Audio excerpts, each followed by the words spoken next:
and there would be a divot again. And what he would find is that chronologically, technology unfolds like this. This is the steady advancement of technology over time. But that humanity looked more like this, with painful peaks and valleys. And he found, which blew my mind, and it's hard to believe now, he found periods of human history, and I don't mean like a day, but he found generations of human history where there was little to no war, little to no famine, where people by and large were cooperative and collaborative, where countries respected borders and boundaries. I'm not talking about like a mythical Eden, but he found periods of human history where by and large people got along. And it wasn't in chronological order. It wasn't that, when he laid it out all throughout time, it wasn't that people were getting better and better and better. Sometimes people would be amazing, and sometimes they would tank. Now listen, I'm not saying that this is Barack Obama and that this is Donald Trump. But I may be saying this is Barack Obama, and then we're down here like, it's hard to know a moment in history when you're in it. And one of the greatest struggles that we're having right now is that we are all painfully aware that we're not here. But the struggle that we're trying to come to understand is, well, are we here? Or are we here? Or are we here and on our way here? But we're all very aware that we're not here. I want to illustrate this just for a moment. If this is how humanity unfolds, if this is true, if we're getting better and better and better and better, and here we are right now, wouldn't that mean that Donald Trump is peak humanity? Now, I'm not even being partisan here. I don't even think his Secretary of State believes he's peak humanity. Did you see this morning that Donald Trump challenged his Secretary of State to an IQ test? No, that's not a joke. He literally said, because it was leaked that his secretary, which he refused to deny, his Secretary of State called him an effing moron. Now, the media was reporting moron, but people who were in the meeting said it had the descriptive word before it, and there's some kids in the room, so I won't say it. So Donald Trump today said, if my Secretary of State said that, we should each do an IQ test and compare our scores. And it's like, at the point at which you have to say that, right, you're so deeply insecure. The point is, if this is how humanity unfolds, that would mean that right now, we're the best of the best. And that's not true. And if this is how humanity unfolds, how do we explain this? This is the transatlantic slave trade. And this is an actual diagram created by an entrepreneur whose business was selling human beings. Now here's what's painful. This diagram, if this is early humanity and this is us today, this diagram right here was created about right here. In the scheme of human history, the transatlantic slave trade is here. If humanity is steadily getting better, how do we explain him? If this is how humanity works and we're getting better and better and better and better, how do we explain this? In my borough of Brooklyn in New York, there are living survivors of the Holocaust in Brooklyn who experienced this. Because here's the thing, this took place like right here. In the scheme of history, this is yesterday. This is new. These are the shoes of people who were brought into concentration camps, and while their bodies perished, the shoes and the leather still remains. If this is how humanity unfolds, if we're getting better and better and better, how do we explain Rwandan genocide? Most of you in the room were alive when this happened. This is at a Rwandan genocide museum. To this very day, they're still collecting skulls and fragments of skulls. If this is how humanity unfolds, If this is how humanity unfolds, how do we explain so much of what we're experiencing? We explain it in great part because this is how technology unfolds, but it's not how humanity unfolds. This is us. And here's the thing. If this is us, we need to ask ourselves, where are we in the scheme of humanity? Here's what I know. Last year, 102 fully unarmed black men, women, and children were shot and killed by American police. We took away from this number. There was a man in Florida who had a broomstick and was killed. We took him out. There was a man in Mississippi who was killed with a serving spoon. Took him out of the number. Now you would have to go back. Does anybody know who this is? This is the 25th president. Want to guess? No, not Harding. Now hold on. I spoke at a high school recently and somebody yelled out Jimmy Carter. And I thought, oh man, we got to teach our history a little better. This is McKinley. It's McKinley, and a lot of us, he served a very short term. He died in office, so a lot of us don't know him. You would have to go back to 1902 to find the last year in America where 102 or more African Americans were lynched. But that's how many fully unarmed black men, women, and children were killed by American police last year. And what is being killed by police if it's not neo-lynching? If it's not someone serving as judge, jury, and executioner in that moment? If we're steadily getting better, if this is how humanity unfolds, how do we explain this? This is the explosion in America's state and federal prison population. I encourage you, if you have Netflix, if you don't have Netflix, borrow somebody's password. And if every time you log into Netflix, all you see is like Phineas and Ferb there, you need to watch some documentaries because it makes suggestions based on what you watch. So if it's only suggesting Nick and Disney cartoons, mix up your viewing profile a little bit, and you need to watch the documentary 13th. It's a powerful documentary, and Ava DuVernay explains what happened right here, where America's state and federal prison population was steady, and then it exploded. And she references in there a study that went from 1980 until 2010, which is the 30-year period of this explosion. And what the study found was that in the United States, for those 30 years, drug use among African Americans and Caucasians was virtually identical. But that over that 30-year period, Caucasians, and I'm not just talking about a higher number of Caucasians, but a higher percentage of white folk in America sold drugs than African Americans.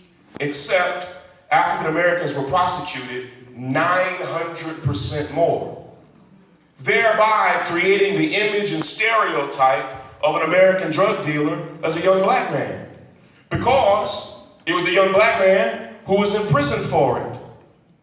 If we're getting better and better and better, how do we explain this, which is our current rate of imprisonment in the world?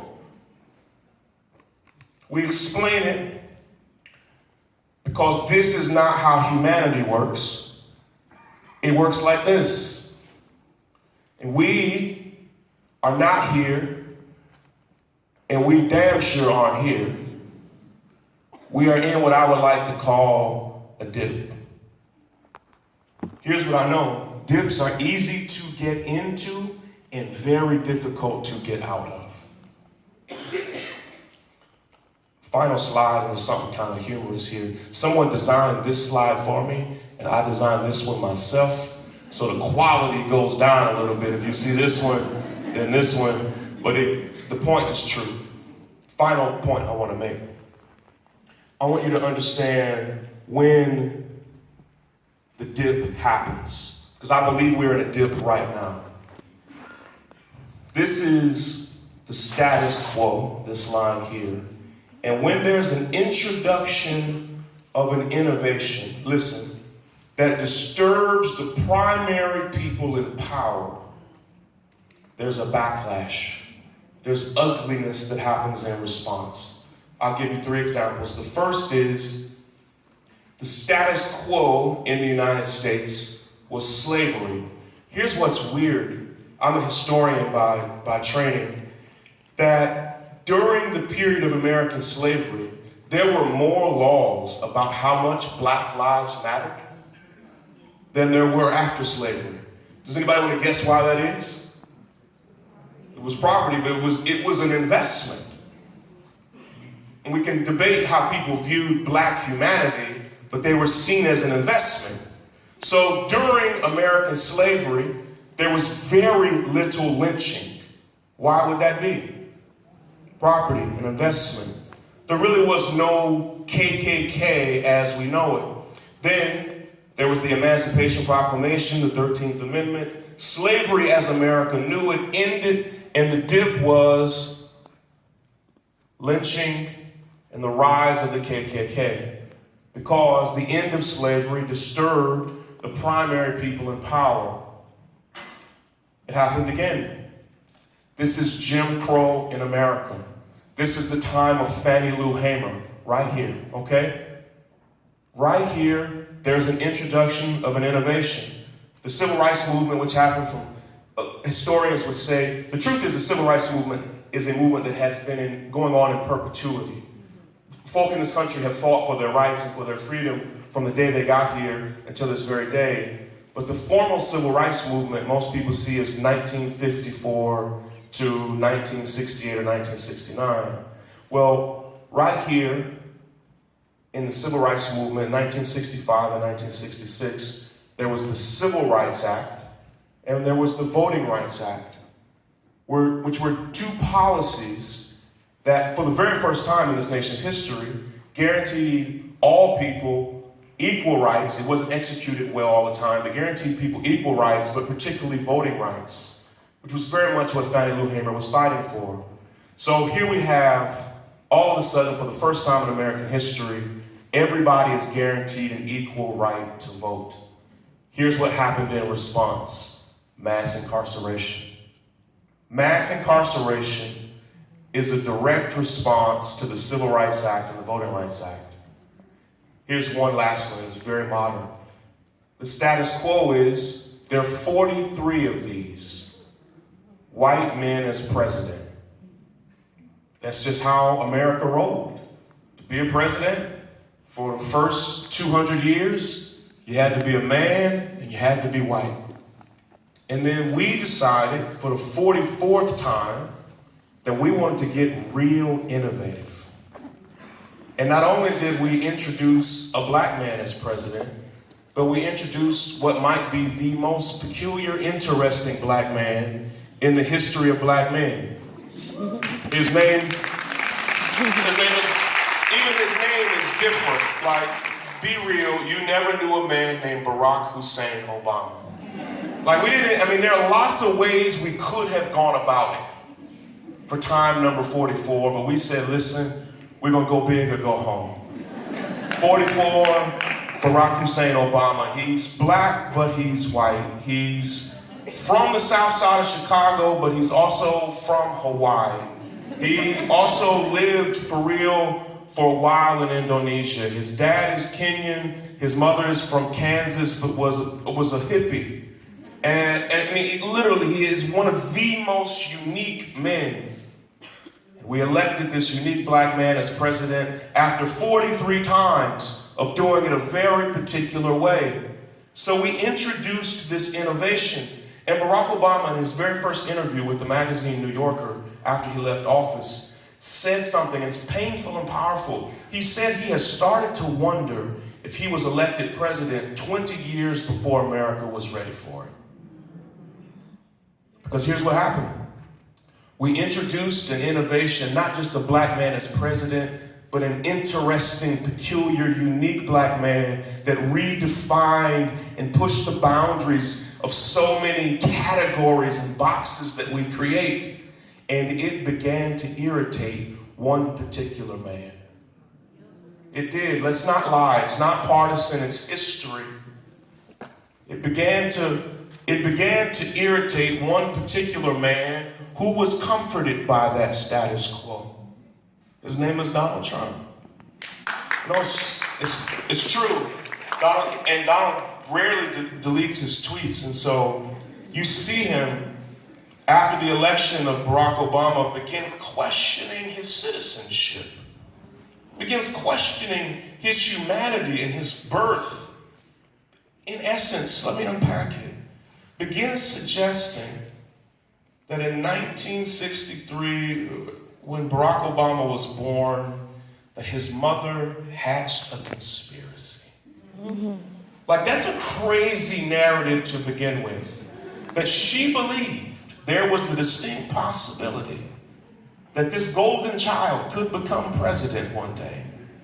And she would need to hide the location of his birth. So she created, because it exists, a false record in the local newspaper in 1960, because she knew. Here's what's dumb about even that in essence, that's what they're talking about. What's particularly ignorant about it is when you are an American citizen, first, his mother has never been to Kenya. But when you are an American citizen and you have a child abroad, your child is still an American citizen.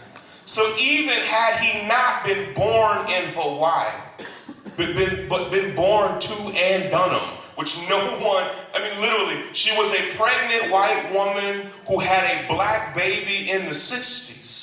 Everyone knew her story. It didn't matter if Barack was born in Kenya or Indonesia or Hawaii, he was always an American citizen. And what Donald Trump was angry about was not whether or not he was an American, because the truth is, he would have been an American no matter where he was born. The anger was they introduced an innovation, and the innovation was he broke the line. So in 2012, he said he was sending private investigators to Hawaii to prove once and for all that this man is not really a man. He's something else. Then they started to suggest that there was something crazy that went on at Harvard Law School, that he's hiding his grades or his classes. And here's what happened. For 8 years during the presidency of Barack Obama, hate crimes increased every single year. Gun ownership exploded in America, where we became the first nation in the world and in the history of the world to have more guns than people. And as it turns out, and I don't mean this as a diss, Barack Obama was not even much of a radical. He was a moderate president. He's not even like deeply progressive. He is a moderate Democrat. The only thing that was particularly different about him politically was that he was black. And so here we find ourselves in a dip. And as much as we want to blame Donald Trump for this dip, Donald Trump is a symptom as much as he is a cause. And here's what I want to close with. Many of us, I used to wonder, many of us would like to know, who would I be if I was alive when Fannie Lou Hamer was alive? Have you ever considered, who would you be? What life would you live if you were alive in the 50s or 60s? Would you march? Would you protest? Would you be a Black Panther? Would Dr. King be your hero, or would it be Malcolm or Fannie Lou? Who would you be? How would you rock? Would you be a Mississippi Freedom Rider? And I want to tell you that there's a great way to get an answer to that question. And it was much more difficult to answer 10 years ago or 20 years ago. The greatest indication of who you would be if you were alive in the 50s or 60s is who you are right now. And if you find yourself primarily a spectator of this nation's injustice, that is a great indication that had you been born in a different era, in a different time, you would have watched the injustice go by. And that should disturb you. Because we live in a time that desperately needs, not just me, but needs all of us to stand up against injustice. Final thought. Fannie Lou Hamer, above all else, was an organizer. And I am not at all convinced that our organization matches our outrage. In a lot of ways, we find ourselves outmatched by injustice because we're not nearly as organized as we need to be. And here's what I know. This dip throughout history, sometimes it lasts for years. In the case of transatlantic slave trade, it lasted for nearly 300 years. That this dip can be short or it can be painfully long, depending on the quality of our organization. And we will only organize our way out of it. Does that make sense? Won't happen accidentally, I promise. And I'm not convinced that we are organized enough to do it. I want to step down now so we can bring up the panel. I know we'll be talking a lot about what's next by way of solutions. But I hope you understand where we are now in the scheme of history. We're in a painful dip, and together we can find ourselves out of it. Thank you. Take care.